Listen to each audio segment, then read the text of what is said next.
Well, hello everyone. My name is Jerry Evidente, and I'm a movement disorders neurologist. And I'd like to thank everyone for tuning in this afternoon. I also want to say a special shout out for some of our audience from across the globe in the Philippines and also from participants here in the US from other states. So today we're going to have a very busy agenda. I'm going to be tackling two very interesting and big topics. One, the first one will be talking about the role of alpha synuclein in the therapies that are being researched nowadays on removing alpha synuclein from the brain and bodies of patients with Parkinson's, which they think is the route for curing Parkinson's, hopefully. And then the second part of my talk will be discussing COVID-19 and its significance in patients with Parkinson's. So many of you are familiar with this slide. So Parkinson's disease is a brain disorder, and a neurotransmitter called dopamine is deficient because the part of the brain called the substantia nigra, which is in the brainstem or in the midbrain, degenerates.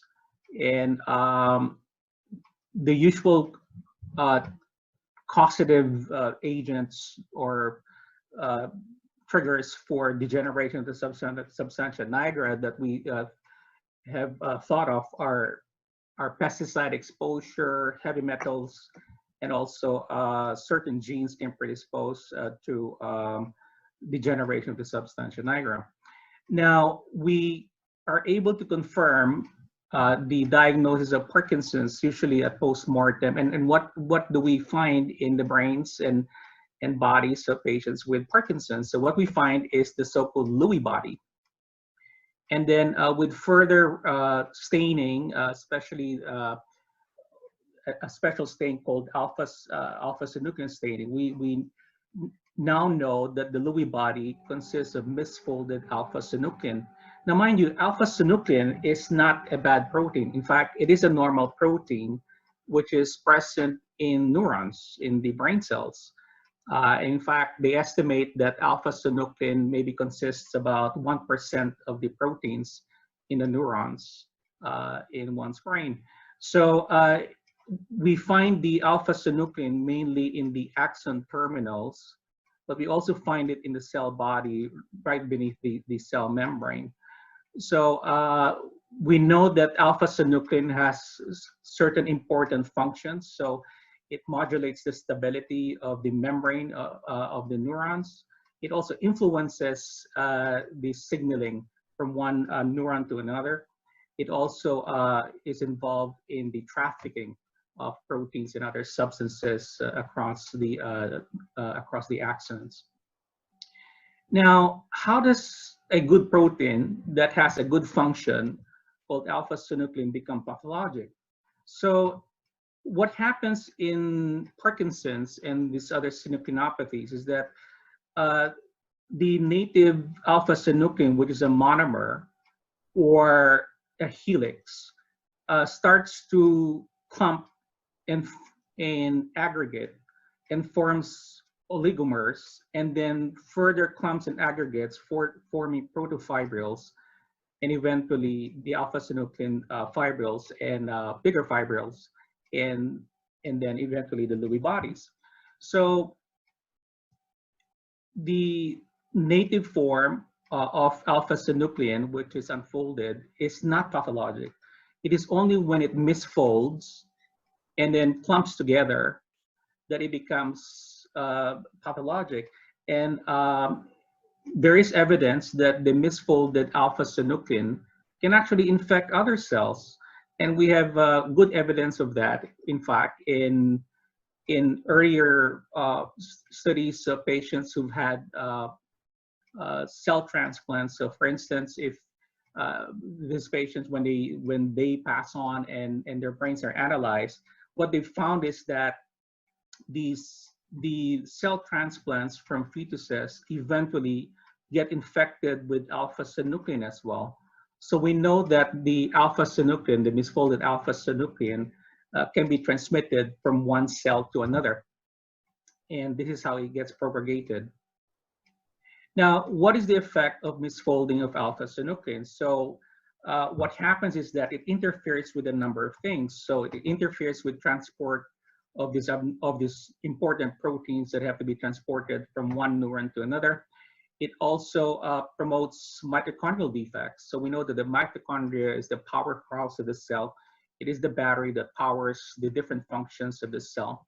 And it also fosters oxidative stress and accumulation of bad free radicals. So when oxidative stress levels are high and you accumulate these bad free radicals, what happens next is that cells die, and therefore what we see is that where we find this misfolded alpha synuclein in Lewy bodies, we also see evidence of cell death.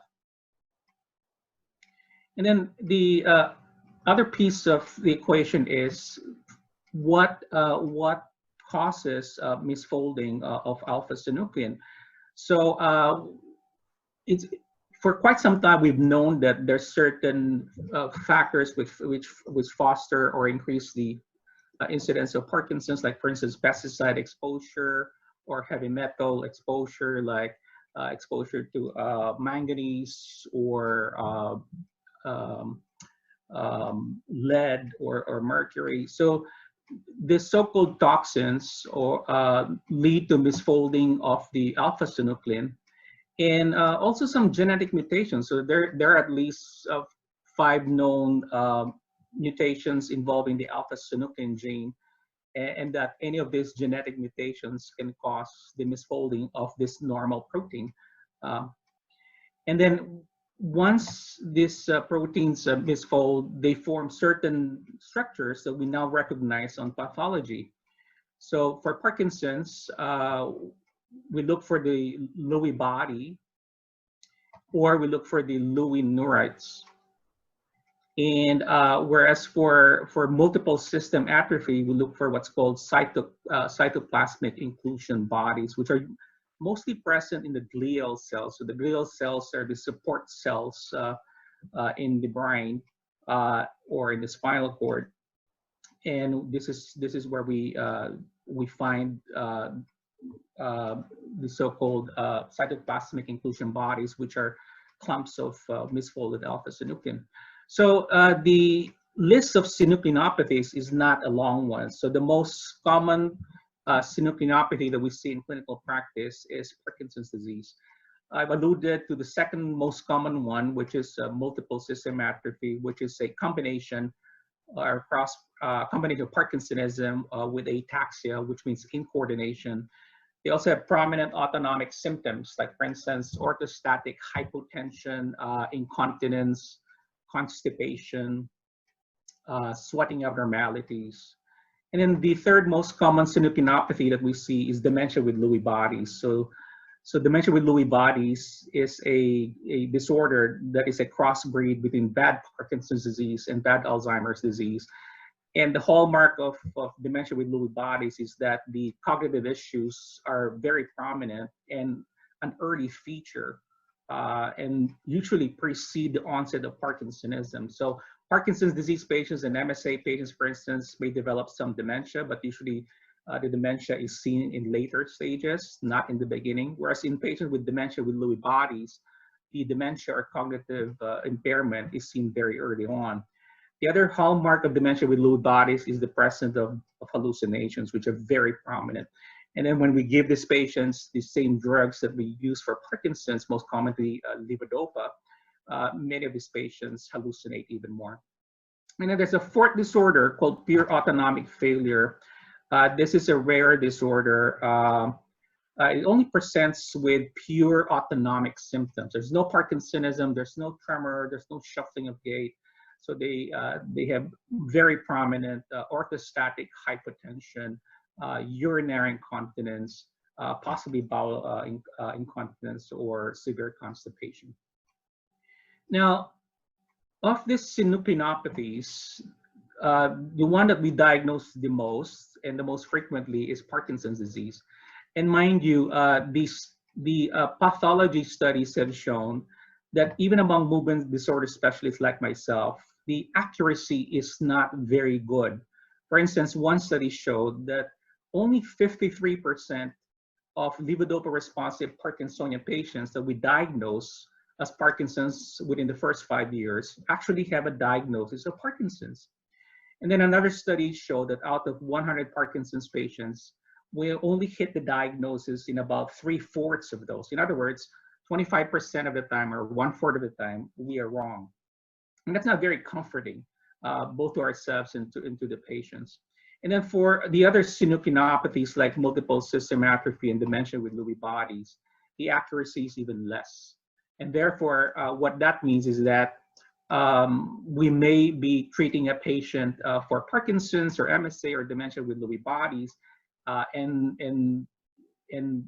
a good percentage of the time we are wrong, and therefore it is only on pathology that the diagnosis is actually clinched and confirmed.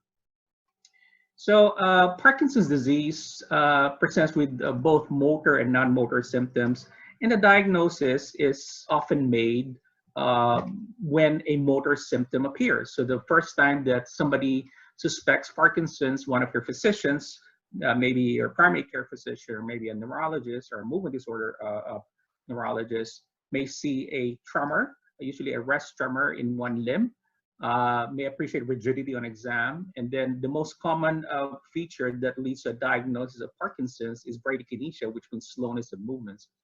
And then the fourth motor feature, which is usually a later feature, is posture instability. So when I see posture instability in the early stages of a Parkinsonian syndrome, I usually doubt the diagnosis of Parkinson's, since this usually is a later feature.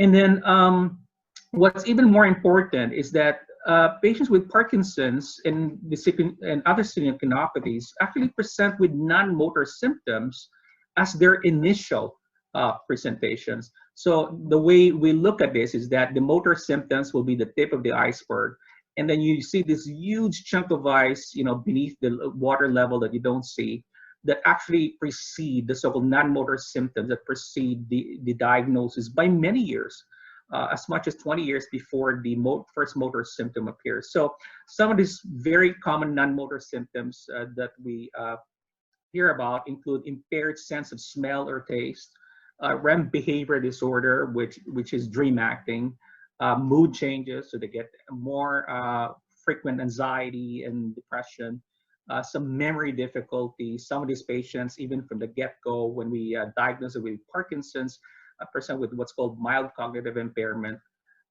sleep disturbance. Some patients have difficulty sleeping. If you do a formal sleep study on this patient, their sleep architecture is not perfect. And then many patients complain of fatigue. So in other words, what we usually diagnose as Parkinson's would be the so-called clinical Parkinson's, when in fact preceding the actual motor symptoms and recognition of Parkinson's, prior to that, there is this so-called pre-motor stage, and even before that, this so-called pre-symptomatic stage. And the pre-symptomatic stage or pre-motor stage comprise the so-called preclinical stage of Parkinson's, or prodromal Parkinson's. So, and this pre-motor stage can be as much as 10 to 20 years before the first motor symptom appears. But even before that, this pre-symptomatic stage, if you look at this dotted red line here, this is where the degeneration of the substantia nigra starts, and the eventual, progressive loss of dopaminergic cells in the substantia nigra appears. And by the time that the first motor symptom is appreciated, one would have lost at least maybe 50% of the dopamine producing cells in substantia nigra before the tremor appears, before the rigidity appears, before the slowness of movement, shuffling, and so on and so forth. So I just want you to be aware of the so-called pre-motor stage and pre-symptomatic stage of Parkinson's, which can comprise several decades before the diagnosis is actually made. Now, why is it important for us to establish the diagnosis even before the motor stage? Well, if we are more cognizant, especially as clinicians that make the diagnosis of the preclinical symptoms or the premotor symptoms of Parkinson's, then we can probably institute a few things that can potentially influence the progression of the disease or the appearance of the symptoms at some point. So for instance, instituting a lifestyle change. So instead of being sedentary, we'll probably say exercise more, eat healthy, load up on your antioxidants, more veggies, less of the dairy, more fruits, get better sleep. And then as far as the potential neuroprotective drugs are concerned, like for instance, there is some evidence that that some dopamine agonists or MAOB inhibitors like rasagiline or selegiline are possibly neuroprotective, can possibly alter the early stages of Parkinson's if given as early as possible. So if we are able to recognize the preclinical stages of Parkinson's or premotor stage, one can argue that maybe perhaps one can institute therapy with one of these potentially neuroprotective drugs. But again, there's no studies yet on this set of drugs as being efficacious in the preclinical stages, because mind you, every study that we've done so far that is looking for a cure for Parkinson's have recruited patients in the motor stage. So for instance, we say, okay, let's investigate this new drug that is an MAOB inhibitor, and we're looking for patients with early Parkinson's. What we look for are the early motor symptoms of Parkinson's. We're not recruiting patients in the premotor stage or in the preclinical stage, and maybe we should be, because almost every drug, or should I say every drug that we've tried so far that look very promising in vivo studies or in animal studies, and that now we've tried to use in humans, all of these studies have failed in terms of bearing out as being neuroprotective or curative for Parkinson's. And maybe one of the reasons for that, or should I say the main reason for that, is that we are recruiting patients later in the stage of Parkinson's, in the so-called motor stage, when in fact we should be recruiting these patients in the earlier stages. So how can we possibly diagnose Parkinson's in the premotor or preclinical stages? So there's several ways that we can potentially do that. And I'm going to discuss each of these three bullet points here. So smell kits. So we know for a fact that patients with Parkinson's have impaired sense of smell. This can precede the diagnosis anywhere from a few years to 20 years before the first motor symptom appears. There's a certain kit that we use called the upsit. So I'm pretty sure you guys have some experience in buying products that you kind of scratch off first, and then you kind of sniff and say, okay, test it out and say, okay, this smells like whatever. And these are mainly utilized, for instance, for perfumes and things that are fragrant. So if you use the upset, you will be able to we will be able to test whether your sense of smell is impaired. However, this is not specific for Parkinson's. So there's other neurodegenerative disorders or genetic disorders or other causes for limitations of smell testing. For instance, this is also abnormal in Alzheimer's disease or Lou Gehrig's disease. I did an experiment I'd say about 30 years ago on X-linked dystonia Parkinsonism, which is LUBAG, and their sense of smell is also impaired. Some of the spinal cerebellar ataxia syndromes also present with impaired smell. And of course, there's other reasons for your smell to be impaired, like for instance, nasal congestion, colds. This is very frequently seen among smokers, trauma to the nose, and so on and so forth. Okay, what about the DAT scan or the dopamine scan? So this is widely utilized now in the US and in many first world countries. this is the normal DAT scan in your left. So imagine your nose to be here, your ears to be here this side, and here is the back of your head. And deep inside your brain is the basal ganglia, and this is the normal dopamine signal. If you inject a tracer that tags the dopamine neurons. So it looks like a bean shape, two bean shaped structures here, or kidney shape, or tadpole shape. You have a head, which is the caudate head, and then a tail, which is the putamen. So this is the normal DAT scan. And you see here in the right, the DAT scan of a patient with Parkinson's. So what goes first in Parkinson's patients would be the signal in the putamen or the tails. And this is quite quite distinct for Parkinson's patients, and usually starts more in one side first than the other. And usually in Parkinson's patients, we see this asymmetry very frequently. So one side tends to degenerate sooner than the other. So if somebody presents with Parkinson's disease, like a phenotype in my office, I do a DAT scan and I see the DAT scan being normal, then I kind of have to go back to the drawing boards and say, okay, it's not Parkinson's disease, it has to be something else. Or if I see somebody that, for instance, I diagnosed with essential tremor, has no obvious Parkinsonism yet, or maybe has a little bit, but is kind of elderly and not sure whether this tremor or the a little slowness or stoopness or posture is related to a Parkinsonian syndrome and not just to age. If I see this kind of DAT scan, then I kind of say, okay, this patient with essential tremor must have Parkinson's at this stage. Okay, what are the limitations of the DAT scan? So first of all, it's not specific for Parkinson's disease. So there's other mimics, or should I say there are other diseases, I should say, where the DAT scan will be abnormal. Like for instance, multiple system atrophy, especially the Parkinsonian type, MSA-P, Parkinsonian type of MSA. And then progressive supranuclear palsy patients also often have abnormalities in their DAT scans.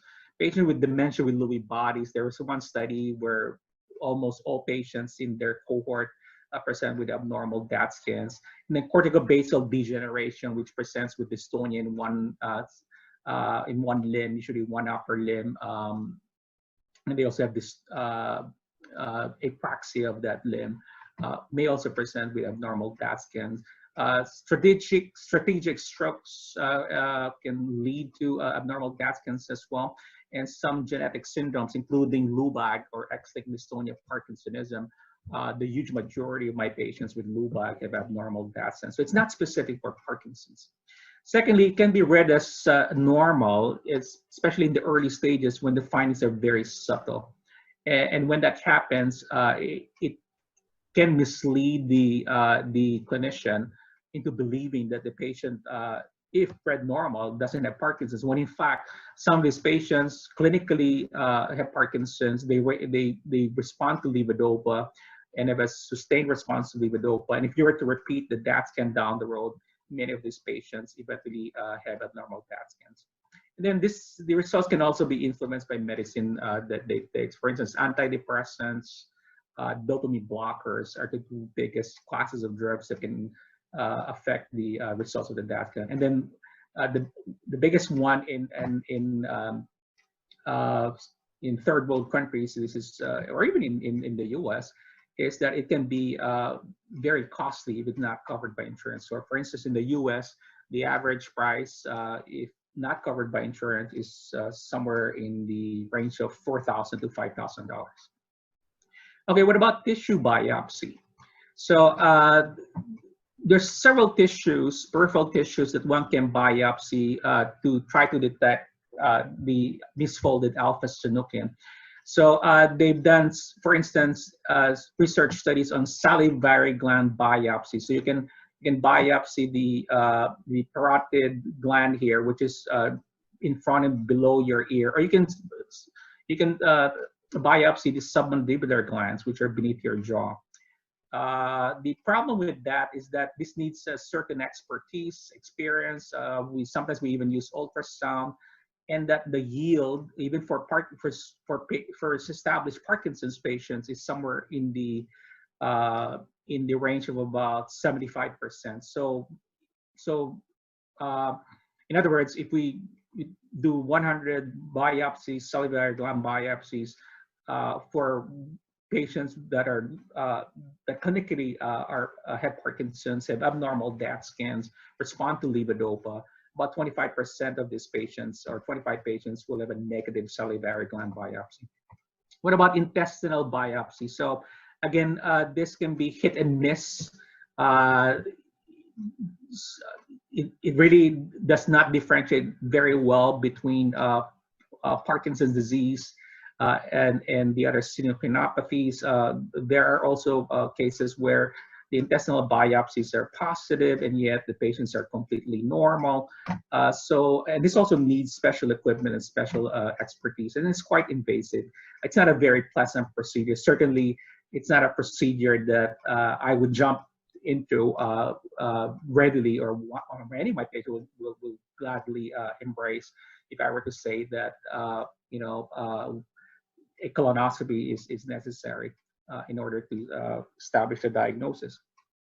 Now, more recently, though, we have now looked into skin biopsies, and alpha synuclein is actually present in the skin of Parkinson's patients. For instance, if you do the alpha synuclein stain, and this is the brain now, the red, the portions which are red here are the portions where alpha synuclein is present. And if you do the same patient and do a skin biopsy, you will also detect alpha synuclein. And therefore, skin biopsy now is one of the tools we use for detecting alpha synuclein in the periphery, which correlates with having alpha synuclein in the brain as well. It's minimally invasive. We use a very tiny tool that punches the skin. It is about 3 millimeters in width and about 4 or 5 millimeters in depth that we punch, and then we do 3 sites behind your neck, above the knee, and above the ankle.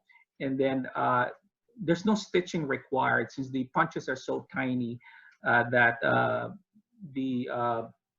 the punch hole closes on its own without any stitches or stitching unnecessary. And then we send the specimens to a lab, and the first lab, commercial lab, to do alpha synuclein staining happens to be here in Phoenix. It's called the Cutaneous Neurodiagnostics Lab. And then they send us a report. So what they do is, for instance, here's the skin biopsy specimen. What you see here in green are the autonomic neurons. I said the autonomic nerves, rather, peripheral nerves. And it stains the axons of these nerves.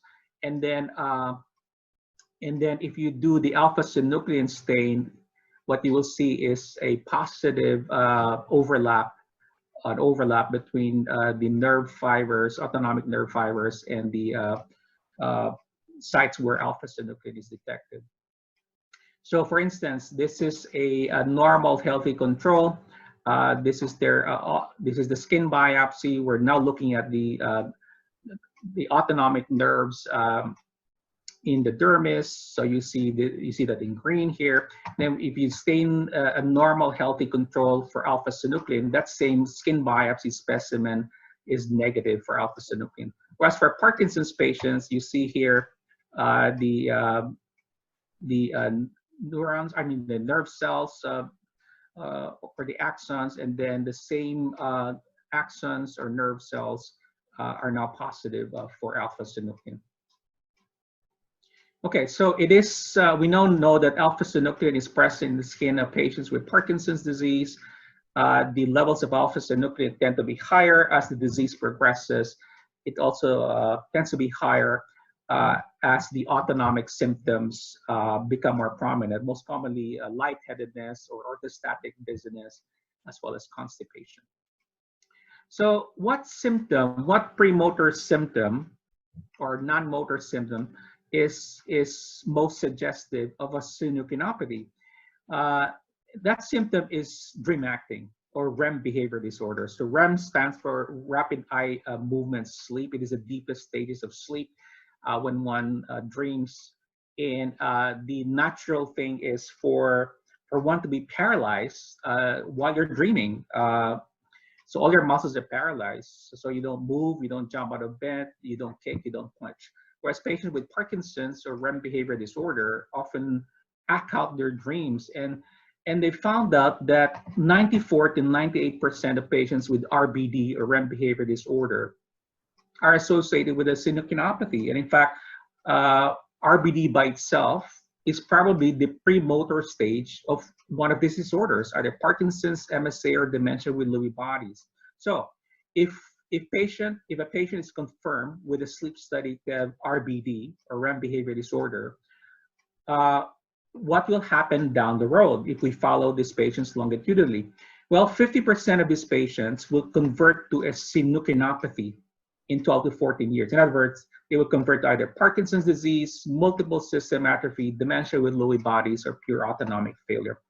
And then about 75% of these patients will convert by 50 to 20 years. And some patients may have a latency of conversion as late as 50 years. And that may explain why some individuals who have adult onset or late onset REM behavior disorder never develop or will never have be diagnosed with Parkinson's or one of the synucleinopathies, because sometimes the latency of conversion can be as late as 50 years. Now, where does the misfolding of the alpha synuclein first happen? Is it in the brain or is it elsewhere? And the answer is it happens first in the gut. So there is this brain-gut connection. The gut or the intestinal tract actually has its own nervous system, its own complex of nerves, autonomic nerves at the under the surface of the or under the mucosa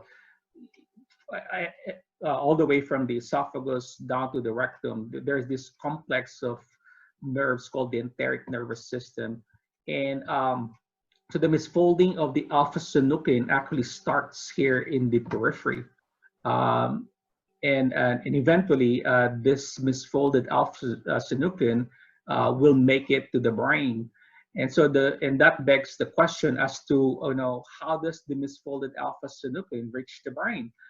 And there happens to be a conduit, a nerve, a very long nerve called the vagus nerve, which is in fact the longest cranial nerve, which goes all the way from the medulla, which is the lowest part of the brainstem, and all the way down to the rectum. And the vagus nerve is a very important nerve for many, many functions of critical organs and structures. So for instance, your heart, your lungs, your stomach, your small intestines, your large intestines, the liver, the pancreas, the kidneys. So all of this depend on the vagus nerve. And if we are saying that, or we think that misfolded alpha synuclein first accumulates in the intestinal walls, well, with time, some of this misfolded alpha synuclein will be able to make it up the vagus nerve and eventually make it to the medulla, and eventually higher up to the midbrain where the substantia nigra is, and start the process of infecting more cells and eventually making it up to the higher parts of the brain and brainstem. Now, is there a way to reduce or get rid of this misfolded alpha synuclein? So there's several approaches that are being studied at this point, and we're gonna try to discuss each of this briefly. So there's antibodies, for instance, that can be developed against alpha synuclein. So for instance, if you do animal studies using mice, and if you were to inject the mice with misfolded alpha synuclein, they will produce antibodies against this misfolded alpha synuclein. And then these antibodies will now result in reduced burden of misfolded alpha synuclein in the brain. So you can actually harvest these antibodies and introduce them into patients or animals with Parkinson's. So there's 2 phase 2 studies which are ongoing or have recently finished in the US, one by Biogen and Prothena. They both are phase 2 studies, and then there's phase 1 trials by 3 companies which are ongoing. The latest one that was reported is the Pasadena trial for a monoclonal antibody called prasinezumab. And this was a study of 316 Parkinson's patients. Unfortunately, they did not meet the primary objective, which is a change in their motor score. There's this scale that we use to monitor the progression of Parkinson's called UPDRS, and that was the primary objective. However, there were improvements which are noted in secondary endpoints. It was very well tolerated, and I think the plan is to move forward with further studies using this this approach. And then Apheris has developed vaccine that they called PD01A, and this stimulates the immune system to produce its own antibodies against alpha synuclein. So there was a phase 1 trial of 24 early stage Parkinson's patients, and what they found out is that the vaccine resulted in production of alpha synuclein antibodies in half of these patients. However, they also noted that there was a decline of the antibody levels within a year, and therefore some of these patients needed a booster. So Apheris will be soon initiating phase 2 trials for this particular drug. And then United Neuroscience is conducting a phase 1 trial on UB312, again, another vaccine. This will be this study will be done in the Netherlands. Although the in vitro and in vivo mouse studies have shown that it promotes unclumping or disaggregation of the misfolded alpha synuclein.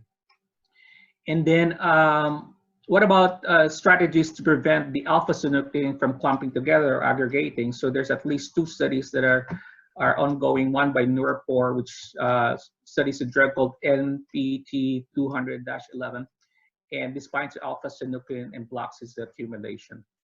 And then there's this other drug called NPT088, which is being developed by Proclara. It's actually being studied for Alzheimer's as well as Parkinson's. It's supposed to bind to these proteins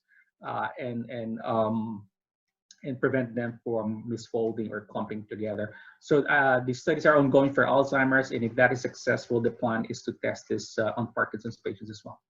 And then lastly, there's a few drugs which are actually out in the market already. They're not indicated for Parkinson's, but they're being repurposed because there is animal evidence or in vitro evidence that some of these drugs that we already have in the market may have properties of dissolving or scavenging alpha synuclein. Now, Ambroxol is a drug which is not available in the US. It is available in Europe and in Asia. It goes by the brand name most frequently of mucosolvan. What it does is it increases a certain enzyme called glucose cerebrosidase in the brain. And of note, about 10% of Parkinson's patients have a mutation in the GBA gene. Now, patients with Parkinson's with this mutation are usually a little bit younger and they have more cognitive impairment, but their motor or presentation or phenotype is exactly the same as Parkinson's. They're also levodopa responsive. They say that if one is positive for the GBA gene 1 mutation, one is more at risk for Parkinson's in the range of about 20 to 30 times more. They have found out that Ambroxol reduces the amount of alpha synuclein. So there was a study which was recently published called the AIM-PD study, and it used this amount of Ambroxol per day. It was a small study of 18 patients over 6 months, and what they found out was that there was improvement of the motor scores by on average 6.8 points. And then if they measured the alpha synuclein in the fluid in the back, the CSF fluid, they found that there was an increased level, which means, and they're interpreting it as alpha synuclein being expelled from the cells. And then there's this drug being used for leukemia. It's an FDA-approved drug in the US. Earlier studies showed that it may reverse a loss of dopamine neurons in animal studies and improve motor scores. And they think the way it works is that it dissolves alpha synuclein or removes them from the tissues. And then there was an open label study in 2016 for 12 Parkinson's patients with dementia as well as dementia with Lewy bodies. And they used two kinds of doses, 150 versus 300. And they found out that their motor scores are improved as well as their mental scores or cognitive scores. However, a bigger study was done, which was eventually published in December. And what they found was that the 75 patients given either 150 milligrams, 300 milligrams of nilotinib versus placebo, what they found was that the nilotinib group remained stable with no decline in motor and non-motor scores, and that there was 20% less alpha synuclein and 30% less tau in those that received nilotinib. The biggest downfall, though, is that it is quite a toxic drug. It actually blocks a very important enzyme called ABL tyrosine kinase, which is crucial for cell function. So it's not an innocuous drug, and that the side effects are probably going to be the main limiting thing for a wide use in Parkinson's patients. And then there's this diabetes drug called Exenatide. It is a GLP agonist. It's used for diabetes.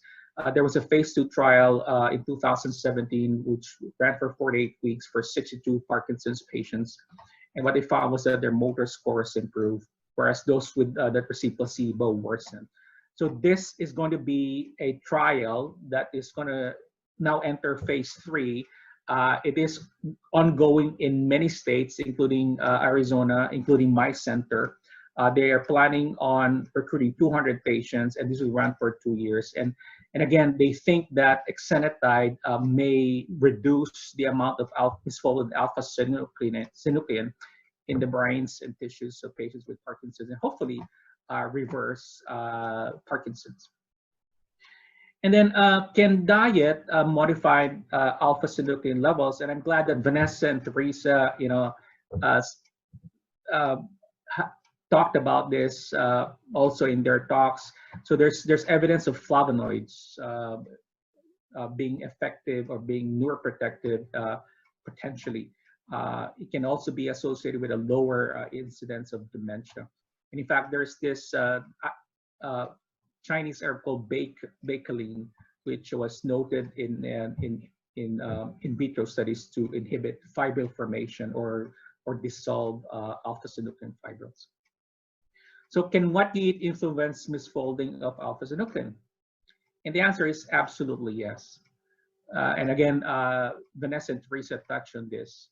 But as far as Parkinson's is concerned, the bad things that they mentioned in their talk have been touted also to increase misfolded alpha synuclein in your gut. So processed food, pesticide-treated fruits and vegetables or produce, excessive sugars, preservatives, polyglycerol, lecithin, and heavy metals. Unfortunately, some of these we really have poor control over, like for instance, water, source of water, especially if you're drinking city water. Although manganese seems to be more commonly seen in water sources in farms, so deep wells and so on and so forth. And then these food items can also alter your gut flora, and certain things we consume, including drugs, can do that as well. And the altered gut flora can also foster misfolding. Okay. I think for the interest of time, I'm going to shift to my second talk, and then we can probably reserve the questions for last. Okay, so we now live in extraordinary times, historic times even. I'm pretty sure that in the future, when we ourselves are old, for those of us that are kind of young, our grandchildren will probably ask us about, the so-called pandemic that happened in the 2020s. But this is really quite historic. So COVID-19, it's a new virus which we think was formed and spread from Wuhan, China. It's also called the SARS-CoV-2. It belongs to the coronaviruses, which is a family of viruses that cause the common cold. And the symptoms appear 2 to 14 days after exposure. And the most common symptoms are fever, cough, shortness of breath. And the most vulnerable population are the seniors and the immunocompromised. So those that take steroids, those with autoimmune disorders, diabetic, and so on and so forth. And the question is, does COVID-19 affect the central nervous system? So the answer is yes. So for instance, about 1/4 of patients with COVID-19 that were hospitalized had symptoms referable to the central nervous system. So for instance, headaches, dizziness, impaired consciousness, confusion, hallucinations. And then a number of these patients have also been described to have seizures or strokes or brain hemorrhage. And the so-called cytokine storm has been thought of as the main culprit for the widespread damage or the acceleration or the increased frequency of death or incidence of death in this population of patients that are affected. And the same cytokine storm is probably responsible for formation of blood clots that eventually cause strokes in some of these patients. And then the next question is, does COVID-19 affect the peripheral nervous system? So again, there have been reports of patients that developed either neuropathy or myopathy from COVID-19. The good news is that there is no direct viral invasion that has been noted of the motor neurons or peripheral nerves, but nevertheless, since many of these patients make it to the ICU, they're very sick, they stay in the hospital for quite some time, they develop what's called critical illness polyneuropathy. So this is not something unique to COVID-19. This is something we see very commonly in critically ill patients from whatever reason that are hospitalized and have a prolonged stay, especially in the ICU. And then some of these patients develop myopathy, which usually manifests as muscle aches. You measure their enzyme levels for creatine kinase. These levels are elevated. And then there's a question as to whether the virus itself attacks the muscles and causes viral myositis, although I don't think that's been proven beyond reasonable doubt. And then there's been some reports of Guillain-Barré syndrome or GBS. So this is an ascending paralysis. It usually starts at the lower limbs and then slowly rises up. And they eventually, if they develop more severe stages of GBS, may have some paralysis of their respiratory muscles, thus requiring them to be intubated. And then the more important question is, are Parkinson's patients more susceptible to COVID-19? And the answer is no. So there is no evidence of increased susceptibility of getting infected with COVID-19 when one is exposed. However, Parkinson's patients are considered high risk nevertheless. So if a Parkinson's patient develops, unfortunately, gets infected with COVID-19, and given that they're elderly, and given that they may have impaired swallowing, they may have difficulty clearing their secretions, their cough reflex may not be very effective. They have some restricted lung disease because their respiratory muscles are weaker to start with. Their muscles in their chest that are needed for respiration are weaker. Then these patients in general are just more high risk for more severe infection. And then there's this recent report in a very reputable journal called Parkinsonism and Related Disorders, which just appeared in May. And these were 2 Parkinson's patients in France that presented with worsening of their Parkinson's prior to the diagnosis of COVID-19. So the first one was an 83-year-old gentleman who had deep brain stimulation years before, presented with worsening of speech, swallowing, and balance. And then only 5 days later developed fever and cough and pneumonia and was tested for COVID-19 and was positive. In the other case is a 73-year-old woman, again with deep brain stimulation, his or DBS, presented with increased falls and worsening of speech. And only 2 days later presented with confusion, not even a cough but her chest scan showed pneumonia at that point, and her COVID-19 test was positive. So what these two case reports tell us is that if a Parkinson's patient suddenly has a worsening of their Parkinson's symptoms, or has more imbalance, or has more falls, or has difficulty with their speech, or more difficulty with their speech and swallowing, maybe that patient should be tested at the point for COVID-19. And then some of these early COVID-19 symptoms may actually overlap with Parkinson's symptoms. Like, for instance, fatigue is a very common symptom in COVID-19 and Parkinson's. What about loss of sense of smell? Yep, that's very common in both conditions as well, even before the diagnosis is made for either of these two conditions. Muscle aches, weakness, hot flushes. So there really is an overlap in some of these non-motor symptoms and motor symptoms overlap between COVID-19 and Parkinson's. Therefore, the clinicians and caregivers or patients themselves should be aware of this. Now, can the drugs used for COVID-19 cause neurological damage? And I'd like to focus on chloroquine or hydroxychloroquine because there is evidence that this can cause toxic neuromyopathy.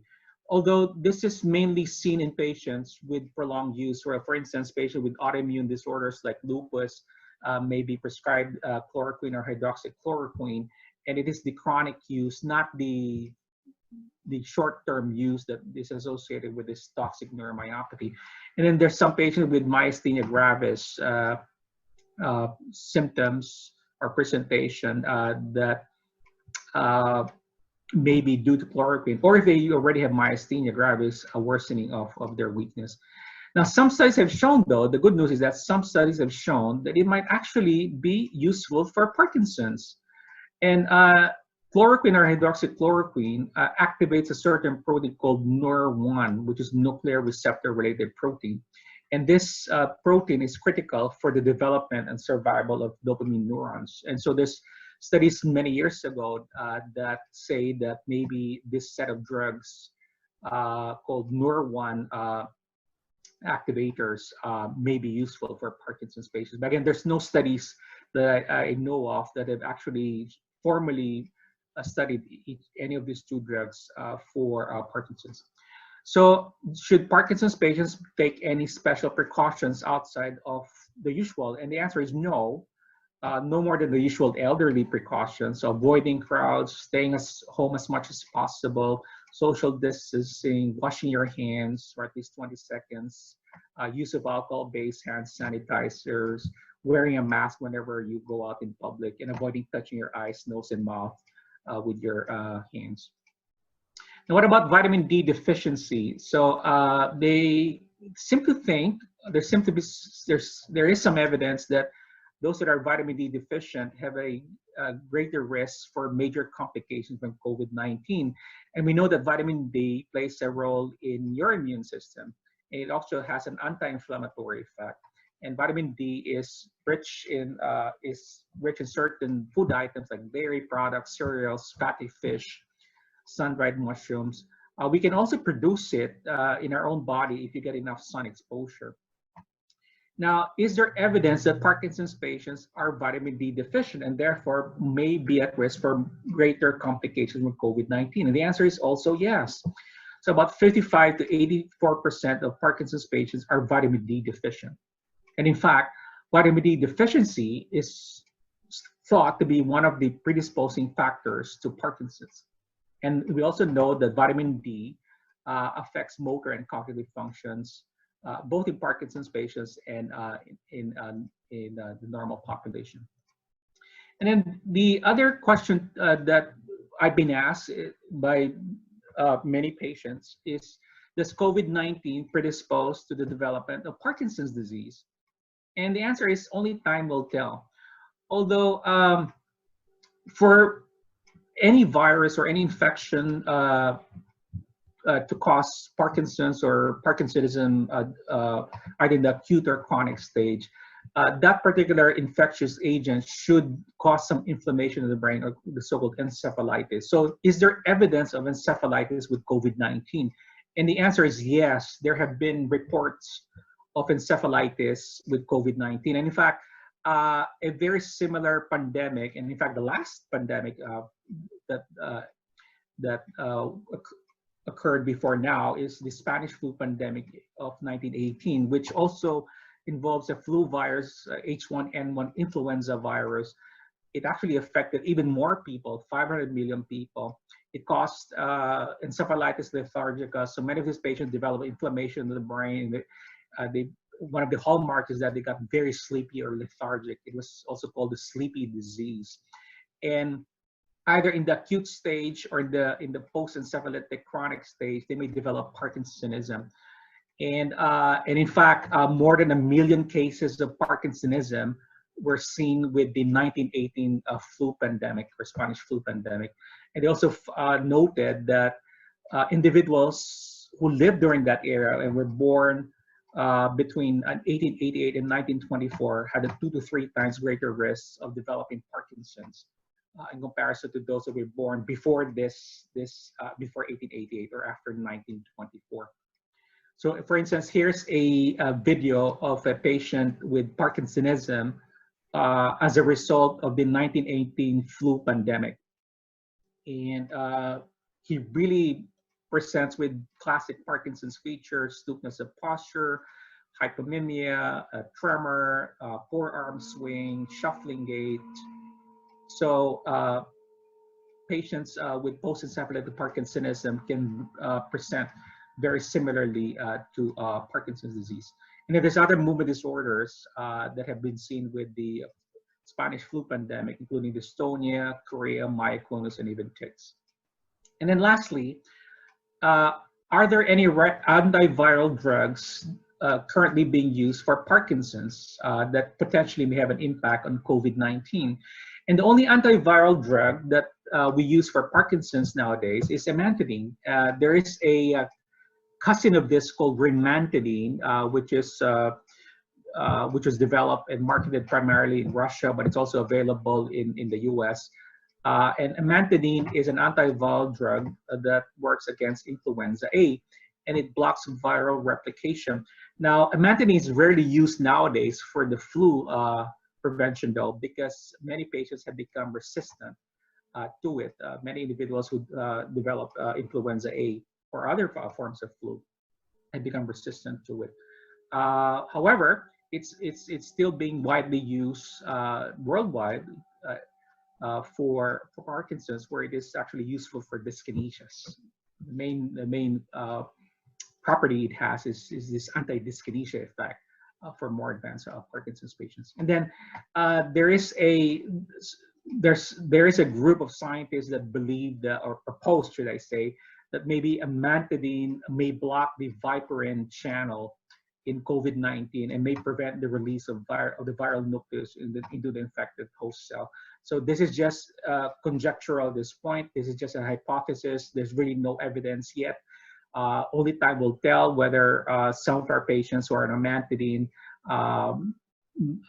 whether the frequency, I should say, of COVID-19 affection or severity is less in patients who were exposed to amantadine for many reasons, including Parkinson's, versus those that were not. Okay. Is it possible to know the source of the statistics used in this presentation? Yeah, just email me, or should I say, what is the best way, Melissa? Should they contact you? Yes, they could send me an email at director@mdfa.us, and I could forward it to you. Okay, perfect. Next question, is the biopsy covered by insurance? Yes, Medicare covers this without questions asked. For commercial payers, we usually get pre-authorization. So far, we've been very successful, even with the commercial payers. Even the VA or TRICARE or TriWest will cover this with the proper pre-authorizations. Next question, do you recommend skin biopsy for family members of Parkinson's? Interesting question. Well, have we done skin biopsies of patients with no motor symptoms but have been referred to my office for REM behavior disorder? The answer is yes. And have we detected alpha synuclein in those patients? Yes. And have we done DAT scans on those patients? And have we seen abnormal DAT scans? Yes. So we think that these patients are in the pre-motor stage of Parkinson. So I probably wouldn't do a skin biopsy at this point for just about anyone that has a family member. I would probably wait for at least REM behavior disorder to come out, plus other non-motor symptoms like poor sense of smell, constipation, mood disorders, and so on and so forth to come out. And then if they do have this non-motor symptoms, especially RBD, in the context of a family history, I'll probably say, yep, it's probably worthwhile to do the skin biopsy at that point. Okay, next. How do I get into the phase 3 study to reduce alpha synuclein? Okay, you just have to find the centers wherever you live, the centers that are participating in these studies. So it's kind of easy to Google this online as to which centers are participating. I know for a fact that they are looking for patients in the earliest stages of Parkinson's at this point. So, and they're looking for patients that so far have not received any treatment for Parkinson's. I won't be surprised though if after the initial studies on untreated early Parkinson's patients that eventually they will branch out to and now study patients with more advanced Parkinson's and those that are receiving treatment. Next question, is REM disturbance or REM behavior disorder with no other Parkinson's symptom a reason for skin biopsy? Yes. As I said, if you have a sleep study proven RBD or REM behavior disorder, you will have a 50% chance of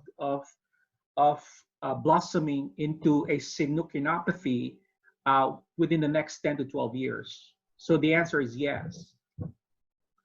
Hi, I just wanted to ask, what are the management on how to relieve the pain associated with muscle spasms in the shoulder? Usually we give muscle relaxants, or if this is Parkinson's related and related to muscle rigidity, then the Parkinson's medication should work as well. What causes or triggers muscle spasms? As I said, the muscles become rigid. And also, Parkinson's patients are more prone to muscle spasms anywhere, and the most common would be leg cramps or back spasms. I also noticed that patients will tend to have involuntary movements of their legs or dyskinesias together with pain from the muscle spasm. Sure, and in fact, dyskinesias can coexist with dystonia or muscle spasms in the same muscles. And some of these patients, some Parkinson's patients will develop painful dyskinesias. Also, one form of dyskinesia is dystonia, and dystonia can be painful. Is there management to decrease dyskinesias? Yeah, I just mentioned amantadine is the most common. And of course, deep brain stimulation is the most common thing next to amantadine. If they don't respond, if they have severe dyskinesias and amantadine doesn't work, I usually recommend deep brain stimulation. PD affects more men than women. You know that there was no relation between PD and COVID-19. However, it is most interesting that more men have suffered from COVID-19 than them. Yeah, I think that's interesting as well. And again, only time will tell as to whether COVID-19 would predispose to development of Parkinson's down the road, and then how many of these patients that develop in the post-pandemic times, let's say a few years from now, how many of these patients that have de novo development of Parkinson's disease, how many of them actually had COVID-19, and how many will be men versus women? That would be interesting data to collect over time. Should people with Parkinson's take vitamin D supplement? Usually we do a vitamin D assay. Believe it or not, even if you're exposed to sun and get lots of sun exposure, it doesn't mean that you're not vitamin D deficient. As I said, the prevalence of vitamin D deficiency in Parkinson's is as high as in the 80s percentile or percent, and therefore one can measure this in the blood. It's a very simple blood test. I also wanted to ask what management or drugs can we take to slow the progression of Parkinson's disease? Well, that's why we're working on it, right? I think the main way based on what I've spoken so far, the main way to slow down Parkinson's or reverse it is to take away the alpha synuclein. And so we're working on different strategies, which I just alluded to in my slides. Also, during pain experience, during muscle spasm, can massage or hot packs somehow relieve the pain? Yes, absolutely. Next question. What are the criteria to be the phase 3 study for Exenatide? Okay, you should not have received any treatment for Parkinson's, and that you should have the early motor symptoms of Parkinson's. Should not have received levodopa, should have not received any of these MAOB inhibitors or dopamine agonists, and they are going to do a DAT scan, a dopamine scan, as part of the study to really confirm that you have abnormalities that suggest that you have early Parkinson's. If you are already diagnosed with Parkinson's disease, should you still get a skin biopsy? Well, what did I say? That the rate of misdiagnosis of Parkinson's, even among experts like myself, is 25 to 50%, depending on what study you look at. So if you have levodopa responsive Parkinson's and the levodopa responsiveness is enduring, so 5 years or more have passed, you still are responsive to it, and more so if you develop levodopa-induced dyskinesias and motor fluctuations, probably there is no reason to do the biopsy at that point. However, during the first 5 years, if there's any question as to whether you have Parkinson's or not, or you're not responding the way you should be or are expected to, or if you don't tolerate the Parkinson's medicines, then I would probably say you probably need a skin biopsy to really confirm whether you have Parkinson's or not. Awesome. Thank you, Dr. Evidente. Oh, we have one more question. Okay. I know I had abnormal DAT scan associated with diminished uptake in the left putamen. What is the putamen? I forgot to ask you what are you doing. Okay, remember we talked about the caudate and the putamen. So that is part of the basal ganglia. So so the caudate and putamen, or the part of the basal ganglia called the striatum, controls your movement. It modulates your movement. So abnormalities in the basal ganglia are associated with movement disorders like Parkinson's. And in Parkinson's patients, it is the putamen that is hit first. So if you do a DAT scan in early Parkinson's, I showed you the DAT scan films a while ago, the putaminal signal is reduced first, the tails go first, and then eventually the caudate head also gets involved. Is taking vitamin C with zinc recommended for Parkinson's patients to protect and increase immunity against COVID? Well, there's really no good studies that vitamin C and zinc really work to prevent COVID-19. But in general, there seems to be some evidence that it increases your immune mechanism. So generically, yes, I would say that vitamin C and zinc may help. We know that zinc helps prevent the common cold. As to whether that combination of vitamin C and zinc, helps COVID-19 is yet to be determined.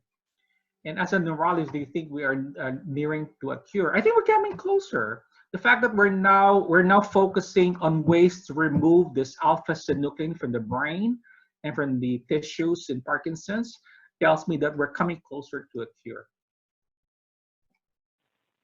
Awesome. Thank you, Dr. Evidente. Anybody has any